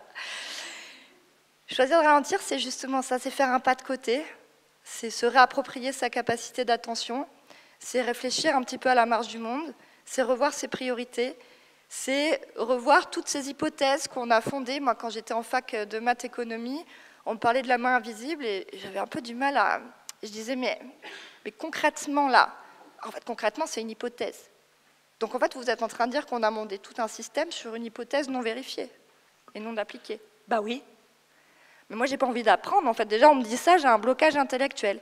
Donc, pareil, on a parti du principe, dans nos économies, de l'externalité négative. On produit, on détruit. Mais c'est normal. Bah non, pourquoi ? Pourquoi est-ce qu'on ne pourrait pas partir du principe que produire permettrait de participer à régénérer ? Qu'au lieu de détruire un sol, on pourrait l'agrader, parce que non, malheureusement, l'immense majorité de notre agriculture ne prend pas soin de son sol. Pourtant, on sait faire. On sait faire. Donc c'est un peu tout ça que moi, j'essaie de revisiter à chaque fois que je travaille sur une thématique. Et c'est à la fois extrêmement déprimant et à la fois extrêmement excitant. Déprimant, c'est le constat. Déprimant, c'est le manque de vision systémique. C'est, je le dis haut et fort, tant pis, hein, je suis libre de ma parole. C'est le manque de compétences que l'on a à la fois tous en tant que citoyens, parce que c'est un peu compliqué quand même de s'informer sur ce monde. On n'a pas tous 3 ans à passer pour étudier une problématique que l'on a. Mais c'est aussi le manque de compétences dans nos instances décisionnaires, qui a été la grande surprise de mon enquête. Je m'attendais à de la mauvaise foi, je m'attendais à du conflit d'intérêts, je m'attendais à des problématiques très réelles. Parce que quand on dit on arrête de moitié la production mondiale de plastique, parce que c'est que pour alimenter nos poubelles dans les heures qui suivent l'acte d'achat, mais on a des milliers et des dizaines de milliers d'emplois en jeu. Donc comment on fait cette chose-là ? Donc malheureusement, aux instances dans lesquelles j'ai été enquêtée, j'ai trouvé une incompétence sur cette vision transversale, sur cette vision systémique. Donc en fait, on a besoin de s'allier tous pour retrouver cette interdisciplinarité, pour retrouver cette capacité de prendre le temps. Ralentir, c'est ça, c'est face à l'urgence. Plus il est urgent et plus il faut prendre le temps de ne pas s'agiter dans tous les sens, de ne pas aller réfléchir nécessairement pour l'autre bout du monde, mais commencer par réfléchir aussi ici et maintenant, puisque ça c'est aussi une autre représentation, c'est un autre biais de représentation. Par exemple, on a décidé depuis 150 ans de lire la théorie de l'évolution sur c'est la compétition qui domine dans la nature. Ben non. Ben oui, elle existe, mais il a été aussi démontré que le mutualisme existe. Et que même par moments, c'est la capacité des espèces à coopérer qui donne leur durabilité à long terme. Mais ça veut dire quoi dans nos représentations? Ça veut dire que si on considère que c'est la compétition qui règne, et ben nos écoles, notre économie, nos rapports humains vont être basés sur la compétition. Donc voilà, moi j'essaie de réfléchir à toutes ces choses-là. Et j'essaie de... Parce que c'est pas facile, moi je suis comme tout le monde, hein, j'ai tous mes biais, toutes mes habitudes de réflexion, et je me nourris d'autres penseurs, il y en a plein là pendant 2 jours, donc c'est merveilleux, d'autres acteurs. Et la vraie question c'est, et maintenant? C'est quoi la suite? Est-ce qu'on parle de transition? Est-ce que la transition qu'on est en train de mettre en œuvre n'est pas une manière de verdir un vieux modèle économique? On pouvait potentiellement y croire il y a 40 ans, je pense qu'aujourd'hui, ça y est, on sait que non, ça ne va pas marcher. Est-ce que ce n'est pas plutôt une métamorphose culturelle? Un changement de paradigme? Est-ce que c'est une révolution, une bascule? C'est quoi? Et une autre chose qui m'intéresse, je n'ai pas encore écrit dessus, parce que je commence à peine à travailler dessus, c'est est-ce qu'on peut apprendre dans notre histoire, quand il y a eu des grandes bascules de civilisation, quelles ont été... voilà, est-ce que c'est une révolution soudaine? Est-ce que c'est une métamorphose lente? Il y a des gens qui disent qu'on est déjà quasi prêt, en fait, c'est-à-dire un peu comme un papillon qui va émerger d'une métamorphose qui est déjà à l'œuvre. Voilà, bon, moi, tout ça, ça me passionne, et j'essaie de le partager avec le plus grand nombre. Merci.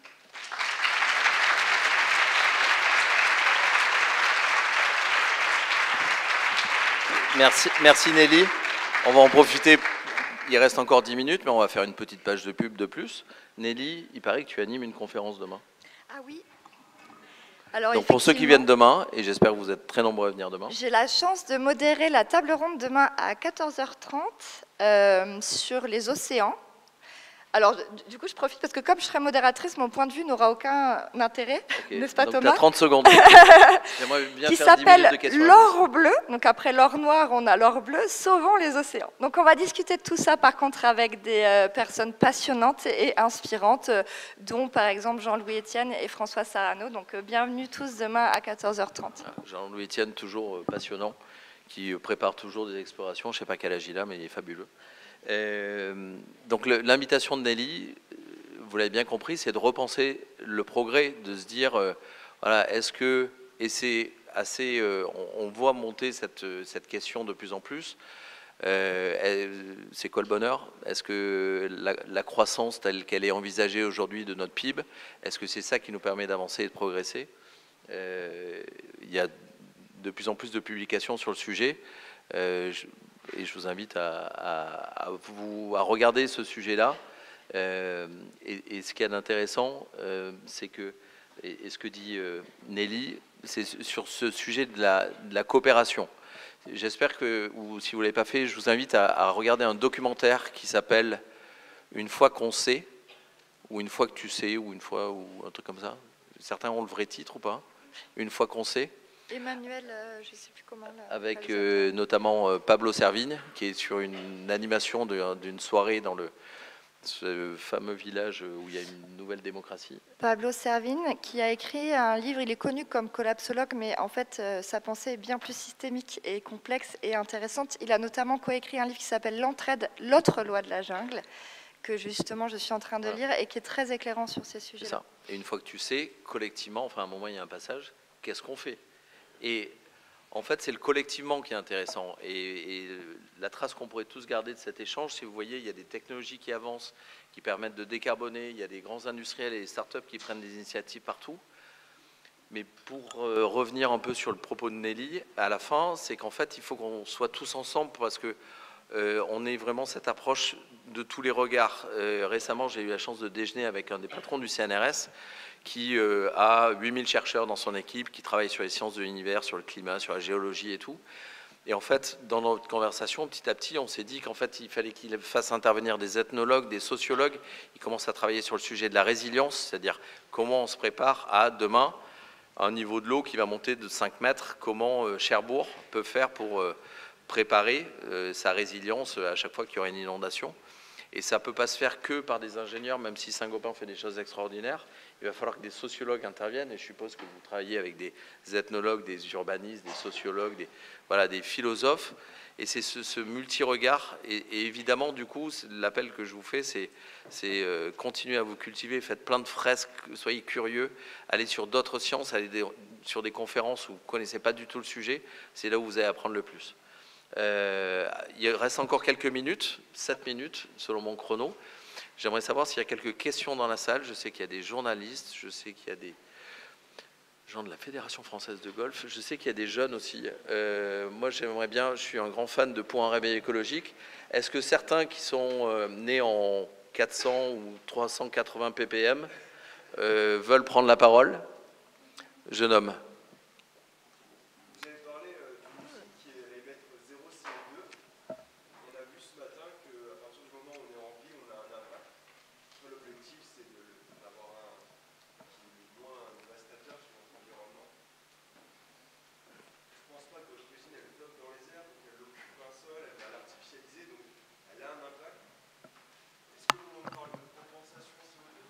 Non, non, elle est 0 CO2 en scope 1 et 2. Donc quand vous connaissez la comptabilité carbone, ce qu'on regarde, c'est le scope 1 et 2, et on cherche à minimiser notre empreinte en scope 3. Donc tout ce que vous dites sur les infrastructures, sur l'amont, sur l'aval, c'est ce qui rentre dans le scope 3. Donc non, non, on est très précis dans notre approche, et ce qu'on arrive à faire, c'est du zéro carbone en scope 1 et 2. Donc en regardant les comptabilités. Et en minimisant, et ça fait à la fin...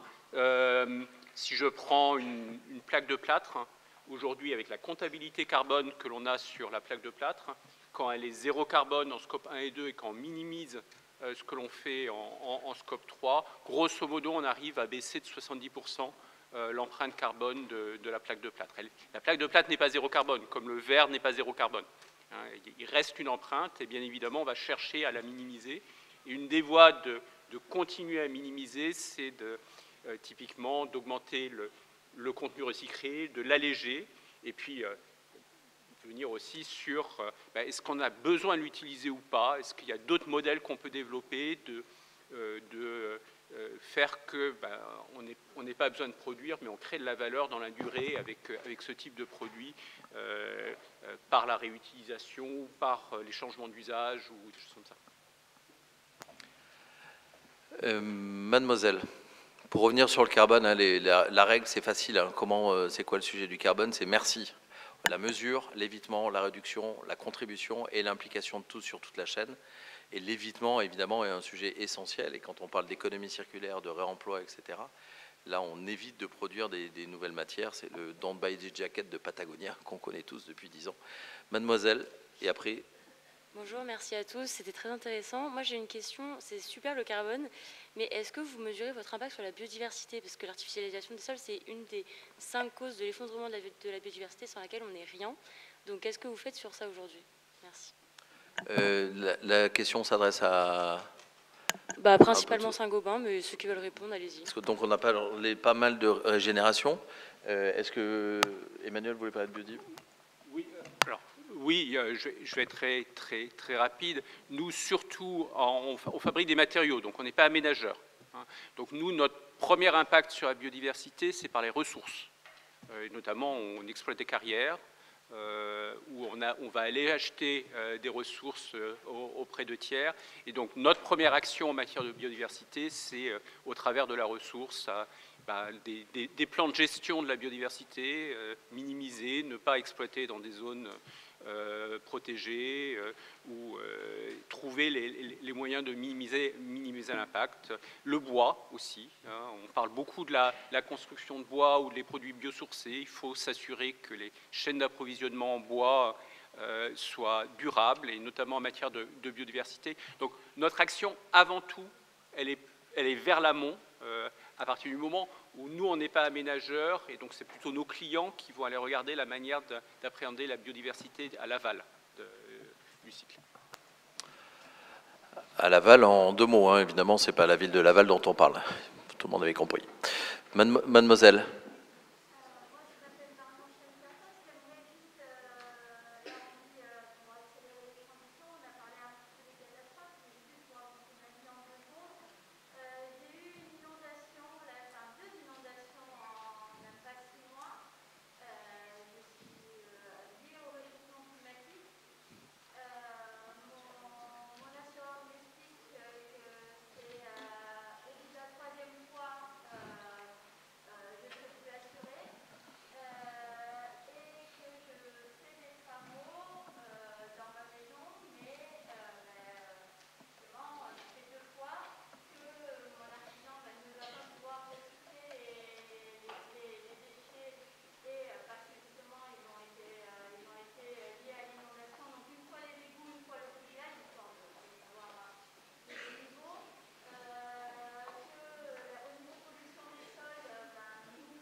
Et vous habitez dans quelle ville?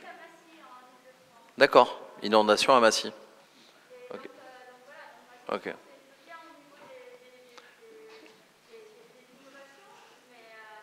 Ouais. Ouais. Alors, justement, l'engagement des assureurs, et c'est pour ça que Massif est là, mais non, mais les assureurs s'engagent tous. Ouais, mais vous n'êtes pas à la Massif. On comprend ce qui a pu se passer et on voit bien. Est-ce que, de façon un peu générale, à la fois en tant que Massif, mais peut-être en tant que représentant des assureurs qui sont évoqués ici, Yann, vous pouvez nous expliquer un peu l'intensité des engagements des assureurs aujourd'hui, notamment sur la lutte contre le dérèglement climatique?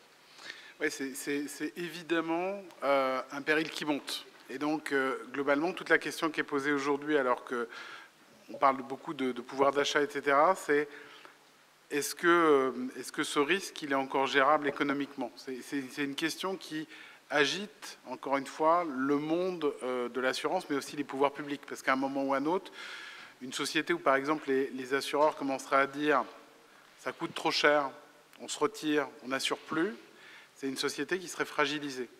Alors, en fait, si je voulais rappeler cette image bien connue, c'est la grenouille dans l'eau froide, en fait. On ne s'est pas aperçu au fur et à mesure du temps que la température montait. Enfin, plus exactement, on l'a ignoré. Le péril, il a monté. Et donc, d'une certaine manière, il a été partagé. Et donc, finalement, en assurance, hein, où il y a une logique de mutualisation entre les risques, c'est-à-dire que vous êtes touché, mais pas votre voisin. Il a payé comme vous une cotisation. Et donc, ça veut dire qu'à un moment, on va vous indemniser plus que ce que vous avez payé comme indemnisation, puisque ce principe de mutualisation, il fonctionne. Le problème, c'est qu'on sent bien aujourd'hui, et on voit bien, de manière extrêmement claire, d'accord, que ça peut ne pas fonctionner. Notamment, vous le savez très bien, sur un risque qui est assez invisible et pourtant probablement celui qui va avoir le plus d'impact, c'est celui de la sécheresse. La sécheresse aujourd'hui, c'était plutôt, je ne veux pas encore une fois vous parler trop technique assurance, mais c'était plutôt des risques qui étaient ignorés. C'est-à-dire vous aviez une maison qui était dans un endroit où il n'y avait jamais rien eu, peut-être même sur une colline, donc le risque d'inondation, etc., était inexistant, sauf que vous ne saviez pas qu'il y avait une veine en dessous qui avait séché et donc qui faisait que votre maison allait s'écrouler. Bon. Aujourd'hui, vous avez sans doute vu les chiffres, c'est extrêmement important. Et donc, il y a une tentation aujourd'hui qui existe pour un certain nombre d'acteurs qui le poussent, c'est de se retirer, de dire ça ne nous concerne plus. Et moi, j'espère, je vous le dis très clairement, j'espère que les assureurs, et ça veut dire faire finalement une partie aussi de sacrifice hein, pour tout le monde, les assureurs, mais aussi les assurés, de dire on ne pourra pas tout couvrir, mais comment on préserve l'essentiel? Parce que si, comme on l'entend parler, on va vers la fin du régime de catastrophe naturelle, alors là, ça va être terrible. Parce que globalement, vous avez acheté une maison, vous pensiez avoir par exemple un bien que vous alliez pouvoir transmettre à vos enfants, ou qui avait une certaine valeur, etc. Et bien, à un moment, vous n'aurez plus ça, parce qu'il va s'écrouler. Donc, globalement, c'est très compliqué. Hein, c'est finalement un péril qui est monté et qui touche aujourd'hui tout le monde, où les logiques de mutualisation sont de moins en moins opérantes. Et donc, c'est une vraie question. Il y aurait une manière, je dirais, de le résoudre, hein, c'est d'augmenter de manière extrêmement importante, en fait, les cotisations que vous payez. Et donc la difficulté, c'est que vous voyez bien que vous, votre cotisation va peut-être augmenter parce que vous allez être victime, et donc vous avez plusieurs fois qu'on va en fait être intervenu pour vous, mais c'est ce que vous disiez, finalement vous n'êtes pas tellement responsable, c'est tout ce qui se passe autour de vous qui a causé ça. Et donc finalement, la difficulté, c'est on ne peut pas vous faire payer un risque dont vous n'êtes pas forcément la cause. Par contre, vous êtes à l'endroit où il va taper et à l'endroit où l'assureur va intervenir. Donc ce risque climatique, c'est pour nous, je le dis très clairement, un risque sur lequel il va falloir être extrêmement vigilant à l'avenir. On ne sait pas encore bien, et là je parle vraiment dans la profession, comment le régler, mais il va falloir faire attention aux solutions trop rapides. Il consiste par exemple à dire chacun pour soi. Et une des solutions, c'est évidemment qu'on soit tous acteurs de la transition dans nos entreprises, individuellement, etc., qu'on réduise notre bilan carbone. Je vous invite tous à faire l'atelier d'automne, hein, on est dans les pages de publicité encore une fois, Désolé, j'ai des défauts, c'est mon boulot. Et voilà, donc en tout cas, on espère. Vous avez une dernière question. De toute façon, comme il n'y a pas de conférence après, si vous voulez, on reste jusqu'à minuit. Moi, non, on fait une dernière question et après, je vous proposerai un petit jeu tous ensemble, qui est très simple. Hein. Mademoiselle. Je vous remercie. Je voudrais avoir une petite précision. Ce que vous évoquez, madame, c'est qu'en fin de compte, les inondations comme la sécheresse, on va tous être touchés à un moment donné ou à un autre. Donc on est tous à un moment donné dans votre situation, du moins quelque chose comme vous. Est-ce que toute une vie, on va payer des assurances pour que le jour J, quand on se retrouve en difficulté, on nous tient un discours comme quand on aura une sécheresse, une inondation, plusieurs fois dans notre vie, ou est-ce qu'on trouve un autre moyen de nous accompagner dans ces moments difficiles? Et c'est un peu ma question. Vous avez une jeune fille, vous avez quel âge? Elle a 23 ans, on vous parle de biodiversité. Le scope 3 est aujourd'hui pas une obligation pour les entreprises. On nous parle que le scope 1 et le scope 2, les entreprises sont en train d'être dessus. Est-ce qu'on n'aurait pas pour objectif que le scope 3, un jour, soit véritablement une obligation? Et qu'on n'ait plus une jeune femme qui nous dit « Je suis inondée 2 fois, qu'est-ce que vous pouvez faire pour vous ?» Madame, les cotisations vont augmenter, ça sera difficile pour vous pour l'avenir. Mais ça sera difficile pour nous tous, c'est pas seulement pour cette dame, c'est pour nous tous à l'avenir. Donc nous dire que les cotisations vont augmenter, c'est pas une solution à mon sens. Je suis désolée, je ne l'accepte pas. Ouais, bon, on continuera ce débat peut-être tout à l'heure avec la Massif. En tout cas, on est tous solidaires. Je ne vais pas me faire porte-voix des assureurs et c'est pas du tout mon métier. Mais en tout cas, ce qu'on est sûr, c'est qu'on est tous sur la même planète et qu'on lutte tous, si vous voulez, pour continuer à réfléchir ensemble, à contribuer. Il y a peut-être des philosophes, des ethnologues, des urbanistes, des sociologues, des scientifiques du climat. Ce que vous pouvez faire, c'est prendre en photo une photo de la salle, la partager sur les réseaux sociaux en taguant l'Université de la Terre. Et comme ça, on va peut-être continuer à réfléchir encore au-delà de la conférence. En tout cas, merci à tous. On vous souhaite une très bonne soirée. Merci à tous les invités. Et on se retrouve demain matin à l'UNESCO pour la 2e journée de l'Université de la Terre. Merci, à bientôt.